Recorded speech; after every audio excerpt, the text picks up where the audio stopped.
মানুষ বলছিল যে এই তো কোনো রকম কিছু করতে পারবে না, দেখে তো ভালো লাগে না। দর্শক বন্ধুরা আসসালামু আলাইকুম। এই মুহূর্তে অবস্থান করছি নওগাঁ জেলার সাপাহার উপজেলার সিরন্টি ইউনিয়নের শীতলডাঙ্গা মাদ্রাসা পাড়া গ্রামে। দর্শক আপনাদের জানিয়ে রাখতে চাই, আমার সাথে উপস্থিত মালিক ভাই একজন তরুণ উদ্যোক্তা। চলুন তার কাছে জেনে আসি তার উদ্যোক্তা হওয়ার পিছনের গল্পটি।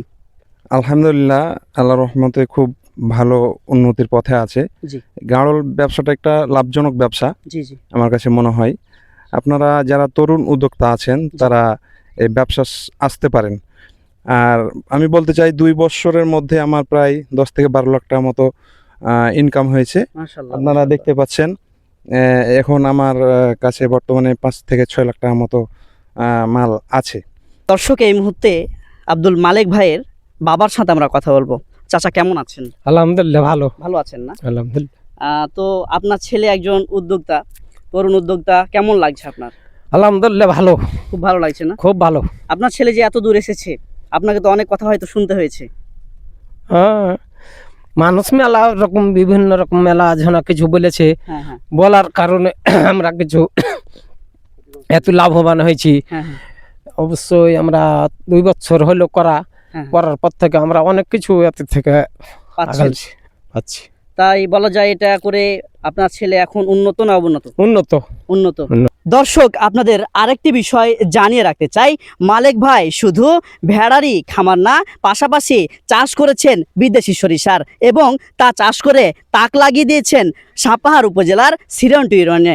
চলুন তার কাছ থেকে জেনে আসি বিস্তারিত।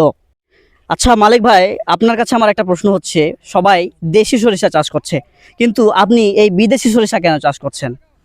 আসলে আমাদের দেশীয় সরষা বিঘাতে 4 থেকে 5 মণ অথবা ভালো হলে 6-7 মণ হয়, হ্যাঁ হ্যাঁ কিন্তু আসলে এটা এমন একটা জাত যা উন্নত। হ্যাঁ। ইতিমধ্যে বাংলাদেশে অনেক জায়গায় চাষ করেছে। জি জি আমি এর ধারাবাহিকতায় আমি গত বছর বীজ নিয়েছিলাম, হ্যাঁ। নিয়ে আমি চাষ করেছি। এটা মার্শাল্লাহ অনেক ভালো হয়েছে। হ্যাঁ হ্যাঁ ফলন হবে ইনশাল্লাহ ভালো। এটা আপনার 15 থেকে 20 মণ হবে ওনারা বলেছে, তবে আশা করা যায় হবে 15-16 মণ মতো আর কি। আরেকটি বিষয়, অন্যরা আপনার দেখে যদি এই বিদেশি সরিষা চাষ করতে চায়, তারা কিভাবে এই সরিষার বীজ পাবে? এইটা আমার নাম্বার আছে, নাম্বারটা হচ্ছে 01798785512। এটা আপনাদের পেজে দেওয়া থাকবে। জি জি এইটা থেকে আমার সঙ্গে যোগাযোগ করবে, আমি সুন্দর ভালো বীজ দেওয়ার চেষ্টা করব মানুষকে। তার মানে আপনার কাছে বীজ আছে? হ্যাঁ অবশ্যই বীজ আছে আমার কাছে। যারা নিতে চায় আমাকে যোগাযোগ করলে আমার সঙ্গে আমি দিতে পারবো জি। ইনশাল্লাহ। আচ্ছা আচ্ছা, কেমন আছেন? ভালো আছি। ভালো আছেন না? এই যে জি। বিদেশি সরিষা চাষ করছে, সে জি। আপনার কে হয়? ভাগ্নে। ভাইগনা হয়। তো কেমন বুঝছেন এটা চাষ করে সে উন্নতি করতে পারবে? মনে হয় জি পারবে।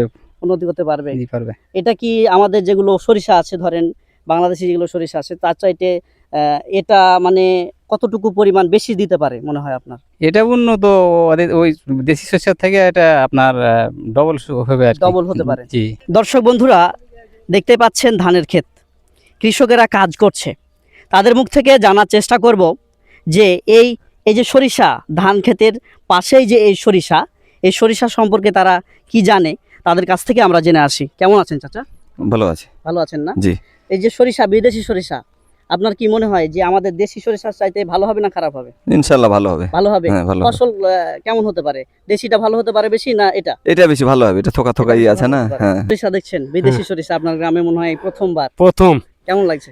ভালোই লাগছে, খুব ভালো হয়েছে। খুব ভালো হয়েছে না? হ্যাঁ, কঠিন ভালো। এখন আল্লাহ দেয় আর 15 দিন পর হইলি এই তুলতে ফল পারবেন। মোটা। হ্যাঁ, 15 দিন পর। দর্শক এ পর্যায়ে আমরা কথা বলবো মালিক ভাইয়ের মার সাথে। চাচি কেমন আছেন?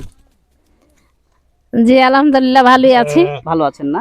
জি আপনার ছেলে যে খামার করেছে, তারপরে বিদেশি সরিষা চাষ করেছে, কেমন লাগছে আপনার? আল্লাহ দিয়েছে ভালোই হয়েছে। এখন তো মানুষ বলছিল যে এই তো কোনো রকম কিছু করতে পারবে না, দেখে তো ভালো লাগে না। হ্যাঁ এই তো এখন ভালোই তো দেখতে পাচ্ছি, ইনকাম ভালোই হয়েছে। হ্যাঁ হ্যাঁ হ্যাঁ। তো বলছিল যে কি এলে আবাদ করেছে, কি করেছে, সরিষা উন্নত মানের সরিষা নিয়ে এসে কি এলে দিচ্ছে। এই তো এখন গাড়লের খামার করেছে, গাড়লেও বলছিল যে কি এমন উন্নতি করতে পারবে, এইগুলো তো দেখার জন্য খুব একটা সুবিধা ভালোই, কিন্তু করতে পারবে কি না এখন তো ভালোই দেখা যাচ্ছে। আচ্ছা, আমাদের ছেলের জন্য দোয়া করবেন, হ্যাঁ। আমার ছেলে যেন উন্নতি করতে পারে। দর্শক মালেক ভাই গাড়ল মানে যে ভেড়া আছে, যে ভেড়া রাতে থাকার জন্য এই যে একটা ঘর তৈরি করেছেন। চলুন আমরা ঘরটা দেখে আসি, ভাই আসেন আমরা ঘরটা দেখে আসি। চমৎকার একটি ঘর। আমার মনে হয় এই ঘরে কোনো জন্তু আক্রমণ করতে পারবে না। এই ঘরটা মূলত আছে আপনার এদিকে 8 হাত আর 20 হাত হাতের মাপে আর কি। জি।